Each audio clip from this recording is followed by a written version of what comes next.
मलिर से खबर देते चले कि नामूर मल पहलवान जान मोहम्मद साबरो की याद में Sindh cultural forum Karachi division के ज़ेरे एहतमाम अवामी प्रेस क्लब मलिर में दानिशवरों का इजलास मुनक्किद किया गया, जिसमें सियासी व समाजी रहनुमाओं, सहाफ़ियों और शहरियों की बड़ी तादाद ने शिरकत की। तकरीब से खिताब करते हुए सिंध कल्चरल फोरम के मरकजी चेयरमैन सादिक लाखों ने कहा कि मरहूम जान मोहम्मद साबरो ने मल के खेल को फ़रोग़ देने और पहलवानों को इज्जत व मकाम दिलाने के लिए पूरी जिंदगी दियानतदाराना जदोजहद की। इन्होंने बताया कि मरहूम के मिशन को आगे बढ़ाने के लिए सिंध मल एसोसिएशन की बुनियाद रखी गई है, जो इस खेल को मुनज़्ज़म अंदाज में तरक्की देगी। सादिक लाखों ने मजीद कहा कि जान मोहम्मद साबरो सिंध, बलोचिस्तान और पंजाब के मुख्तलिफ इलाकों में मल के खेल को मुतारिफ कराते रहे, बड़े बड़े मलाकड़े मुनक्किद करवाए और सिंध के मल पहलवानों को कौमी सतह पर शनाख्त दिलाने में अहम किरदार अदा किया।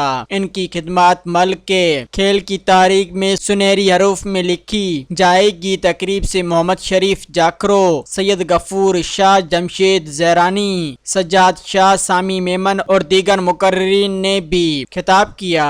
सब्सक्राइब कयो अवामी न्यूज़ HD खे ऐं ताज़ा तरीन ख़बरुनि लाइ ॾिसंदा रहो अवामी न्यूज़ HD।